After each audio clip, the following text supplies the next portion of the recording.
एक पंडित जी थे, काशी से पढ़ करके आए। घर आए तो पिता ने पूछा कि बेटा पाप का बाप कौन है। उन्होंने पूरे वेद पुराण उलट पलट लिए पर कहीं उन्हें पाप के बाप का नाम नहीं मिला। पिता ने कहा जा अभी और पढ़ के आवी, तेरी पढ़ाई पूरी नहीं, मेरे प्रश्न का उत्तर नहीं दिया मतलब तेरी पढ़ाई अभी पूरी, जा। उल्टे पांव बाप ने बेटे को फिर लौटा दिया। वो फिर काशी की तरफ चला। बड़े बड़े विद्वानों से पूछा भैया बताओ पाप का बाप कौन है, ये कौन से ग्रंथ में मिलेगा, कहां लिखा है कि पाप का बाप कौन है, मैंने तो कहीं नहीं पढ़ा। बड़े बड़े ज्ञानी योगी ध्यानियों के पास गया पर कोई जवाब ना दे सका कि पाप का बाप कौन है। वो बालक थक गया। एक सुंदर सा घर था, उस दरवाजे में खड़ा होकर मांगता है पानी। भैया क्या पानी मिलेगा? तो अंदर से एक सुंदर सी महिला सज धज करके श्रृंगार करके पानी चांदी की गिलास में पानी लेकर आई। कहा लो पंडित जी पानी पी लो। पंडित जी बहुत थके थे, वह बालक थका था और पानी गट गट गट गट करके पी लिया। और जब पानी पिया तो पूछा कि ये घर किसका है? तो उसने कहा ये घर वैश्या का है, इस घर में वैश्या रहती है। अब पंडित जी अपना पानी बाहर निकालने लगे। निकल पानी, वैश्या का पानी मैंने पी लिया। तो तुमने बताया नहीं कि घर वैश्या का, मैं कभी पानी ना पीता वैश्या के घर का, मेरा धर्म बिगाड़ दिया। उस महिला ने कहा पंडित जी अब धर्म तो देखो बिगड़ ही गया, गर्मी बहुत है, आओ अंदर बैठ जाओ। छाया तुमने पूछ लिया होता पहले तो हमने बता दिया होता, पर तुमने पूछा नहीं।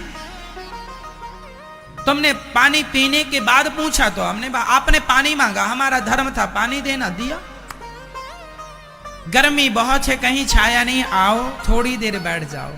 पंडित जी बोले चलो ठीक है बैठ जाते हैं, पर हमें प्रायश्चित करना पड़ेगा, तुम्हारा पानी पी लिया वैश्याओं के घर का, हटो यहां से। वैश्या अंदर गई, अंदर से लड्डू लेकर आई। पंडित जी पानी तो पी ही लिया, बैठे ही हो, भूख लगी होगी, जरा दो चार लड्डू खा लो। पंडित जी बोले राम राम राम, तुझ वैश्या के हाथ का हम लड्डू खाएंगे? वैश्या ने सोने का एक सिक्का रख दिया। अच्छा एक काम करो, एक लड्डू खाओ, एक सिक्का देंगे। जब आप पानी पी ही चुके हैं और पानी का प्रायश्चित करेंगे तो लगे हाथ लड्डू का भी कर लेना। और ये जो सोने का सिक्का है ना, पैसा, ये आपके रास्ते में आपको बहुत काम करेगा। पर ये बताओ आप जा कहां रहे हो? हम काशी जा रहे हैं। क्यों? हमें पता लगाना है कि पाप का बाप कौन है। वैश्या ने कहा बस ये प्रश्न तो हम ही उत्तर दे देंगे इसका। उसे बड़ा आश्चर्य हुआ कि बड़े बड़े ज्ञानी तो बता ना सके कि पाप का बाप कौन है, ये वैश्या कहती हम उत्तर देंगे। वैश्या ने कहा पहले लड्डू खाओ। पंडित जी को लगा सोने की एक मोहर मिल जाएगी तो कुछ किराया भाड़ा का काम बंदोबस्त हो जाएगा। एक लड्डू खा लिया, वैश्या ने तुरंत एक सिक्का रख दिया। दूसरा लड्डू वैश्या ने कहा अब एक और खा लो। पंडित जी ने कहा एक खा लिया बहुत है, अब इसी का प्रायश्चित करना पड़ेगा। नहीं तुम्हारे हाथ का नहीं खाएंगे, तुम वैश्या हो। अरे महाराज गुस्सा काहे को होते हैं, एक लड्डू पर दो मोहरें हैं। अब एक लड्डू पर एक मोहर थी, अब एक लड्डू पर दो। पंडित जी बोले एक पे दो है, कोई बात नहीं, प्रायश्चित कर लेंगे, चलो ला। एक और खा लिया। वैश्या ने तीसरा पकड़ाया, तीसरा लड्डू खाओ। उसने कहा ना ना दो बहुत हो गए, गंगा जाके पानी गंगा जी में खड़ा होकर के गायत्री जप करूंगा तब कहीं जाके तुम्हारे पाप से मुक्ति मिलेगी।